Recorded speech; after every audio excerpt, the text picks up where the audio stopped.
Well, he's now, an Olympic sportscaster. So, and by the way, just in case, I don't know if you guys know, but all he had was water polo. So if he thinks, he really made it big time, he got the. Oh, there he is. Well, now that you're an Olympian sports reporter, you can come in late anytime you'd like. How was the water polo coverage? Oh, I thought they said you had water polo. Oh. Oh, you got swimmer's elbow. Okay. Today was mimicking for us a Wednesday. So, we had a few different levels. Certainly some team versus USC. We had some good versus good, 2-minute work, which we do on Wednesdays. And then, some things that you would normally do and articulate for technical work, to get your football team ready, through camp. So, a little bit of everything today, but again, getting our guys starting to think about the mindset of, we're preparing, but we're also kind of beginning to flip that switch towards, game week preparation as well. So, it was a good day. The guys worked really hard. I like where we're at in terms of our mindset and how we're preparing. Guys are starting to really put some consistent days together.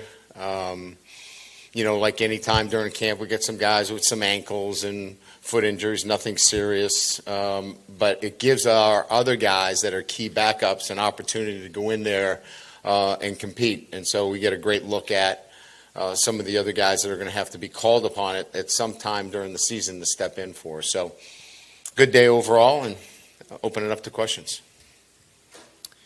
Hey, Coach, I was wondering if you could maybe just share some more thoughts and information on the acclimatization process that you put your team through. And obviously everyone's going through it in the South, and it is feeling better out there. But is there a sense of once they make it through this, the games in some ways are easy?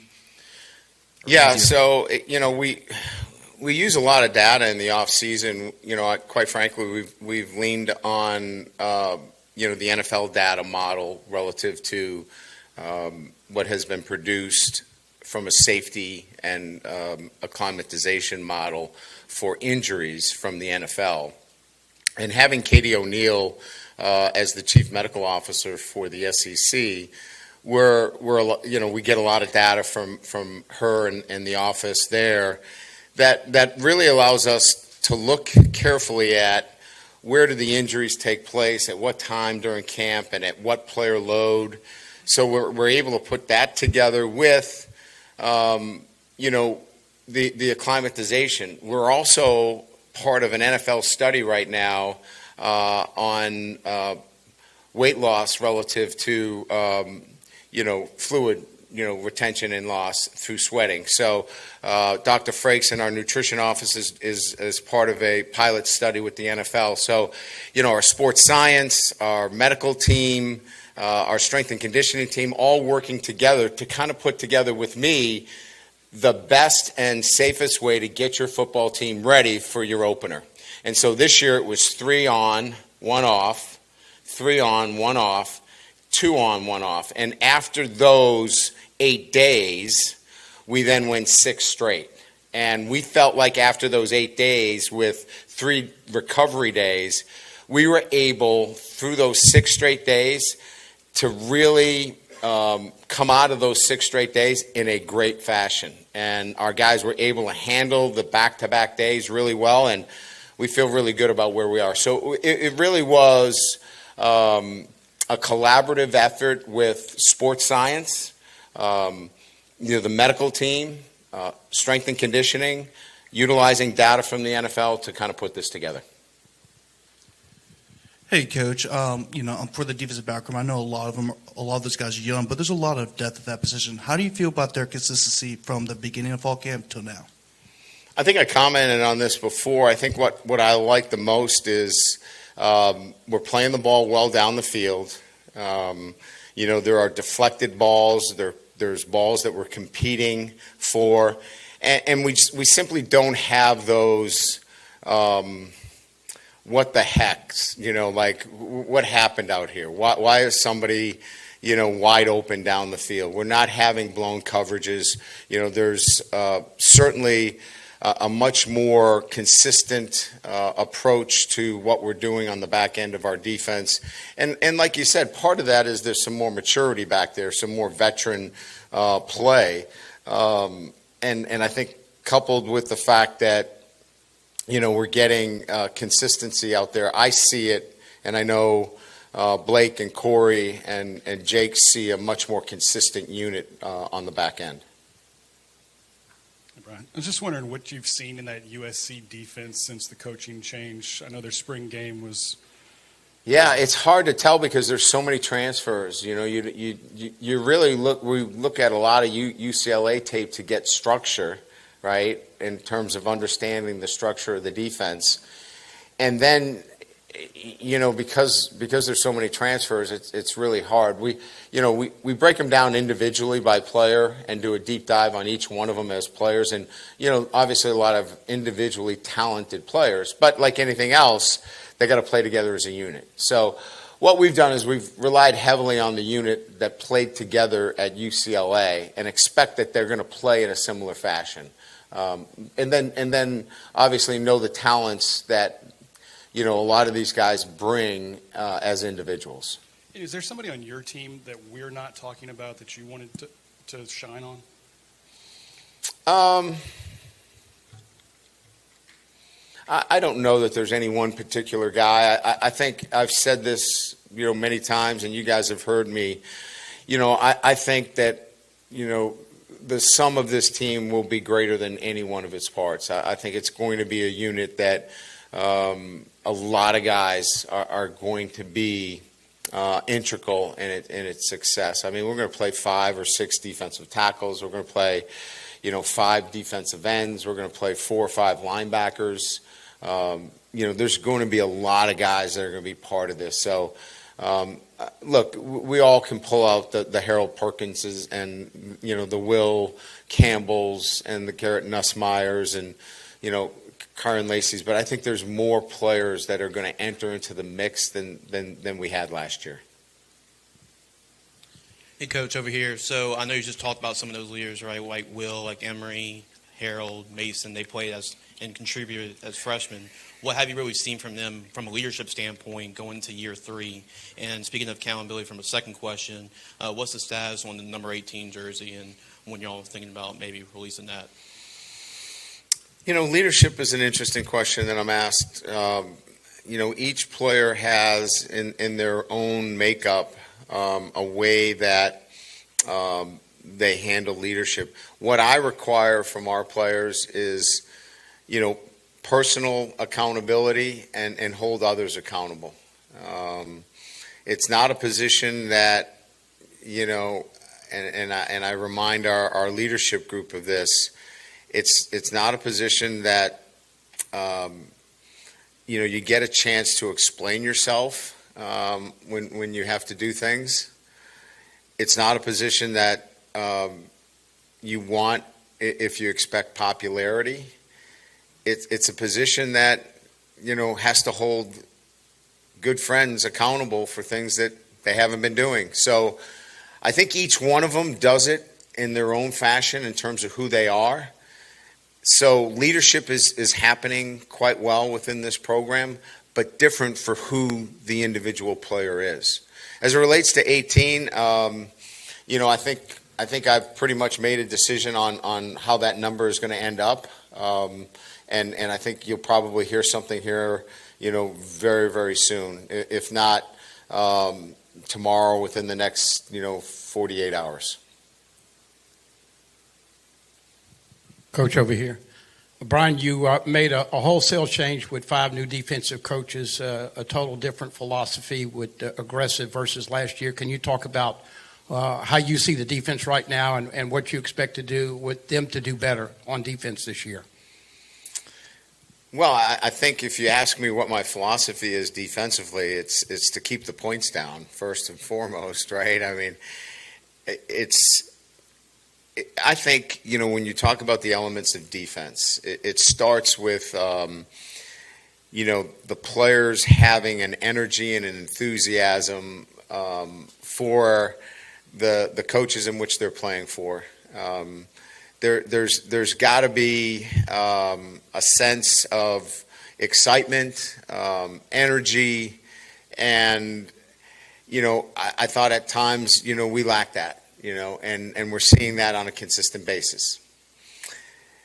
That's the price of just playing defense, right? That's what you have to see just to play, the kind of defense that will help you win games. Now, from there, schematically, I think what I've always felt from an offensive perspective, that if you don't know where guys are lined up every down, that's a good place to start.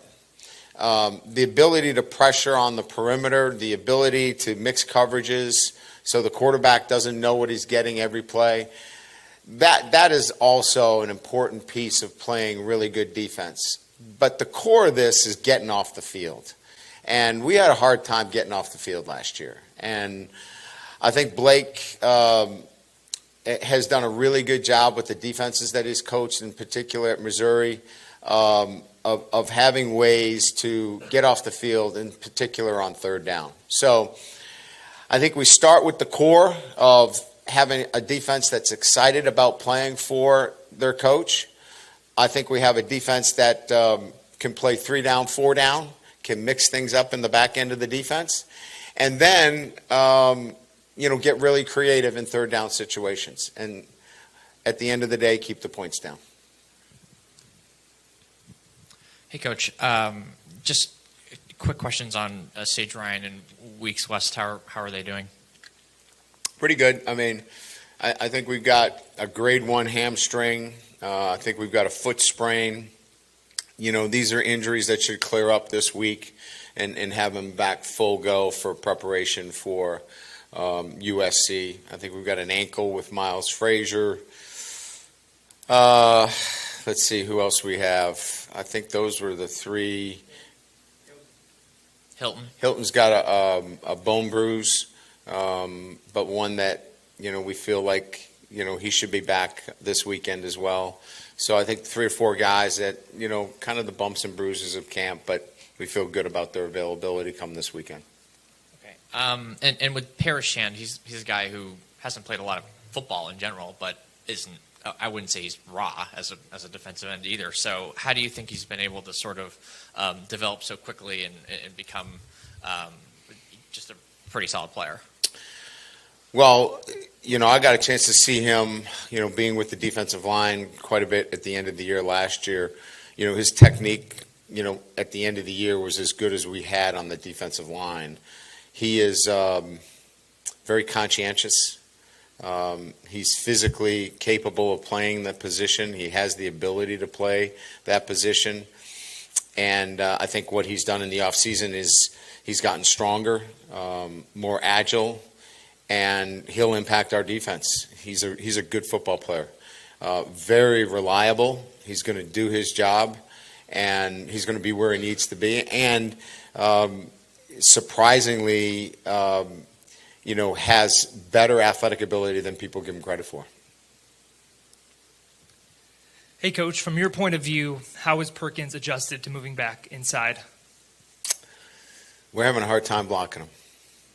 And we've got a pretty good offensive line. I think the best thing that I could say about a player, regardless of the position in which they play, is that he has elevated the players around him. I couldn't say that about Harold his first 2 years. He did not elevate the players around him. His play was elevated, right? At times it was outstanding. He is now entering into that category of elevating the players around him. That's a pretty good thing for Tiger fans. Coach, how close are you to sort of determining if you have a backup quarterback? How close is that competition, and have you gotten any clarity on who that might be? I think we're making some progress there. I thought we kind of got into a lull last week where, I I felt like it was, pretty, inconsistent. I think we're starting to. Maybe it's the sense of urgency that we're getting closer to the season. Look, the backup quarterback. Let me just say this about that position. When you know that you're playing for the number 2, you have to do a great job mentally, first of all, to kind of settle yourself, because everybody wants to be the starter. And I think that there was a little bit of a mental struggle in terms of getting in the right place and the mindset of, hey, I'm the number 2. How do I handle myself? And I think a little bit of that was going on last week. I've seen improved play this week from, both of those guys and, Colin Hurley as well. I think Colin kind of came in thinking, well, I'm the number 3. And now he's like, you know what? Why can't I throw my hat in the ring here too? So this week has been very competitive with Ricky, AJ, and Colin, and I kind of feel a lot better than I did at this time when the question was asked about the number 2. We're not there yet, but we're making some progress, and I'm happy to report that we're seeing the kind of signs that we need from the 3 of those guys. Coach, when it comes to Nussmeier, can you talk about his decision-making over the years, the turnovers, and how has he improved on that? And, just coming off a year in which you threw, I think, 4 or 5 interceptions the entire year, how do you approach it this year with the way he kind of plays and his style?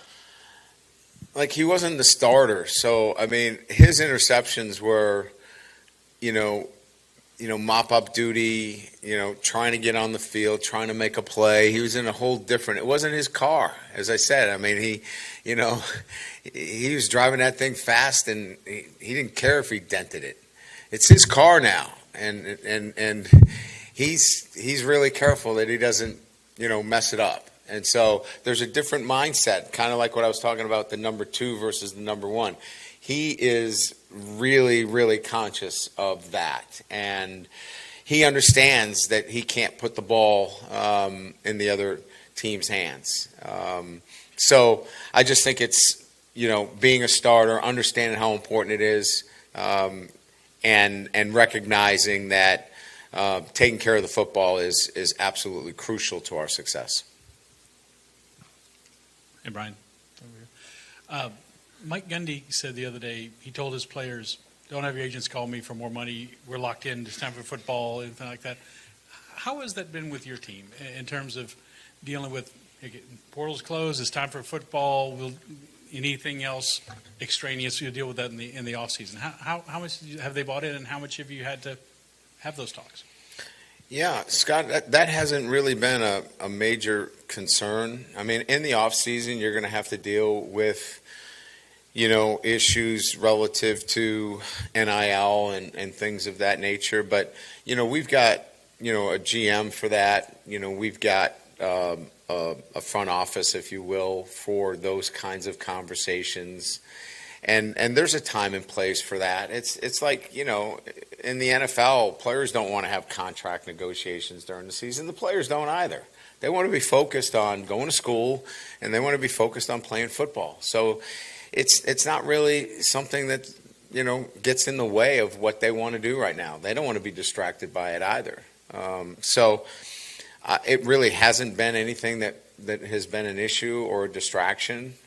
These guys are focused on going to school and playing football for LSU. And there'll be a time and place for that, and we recognize that.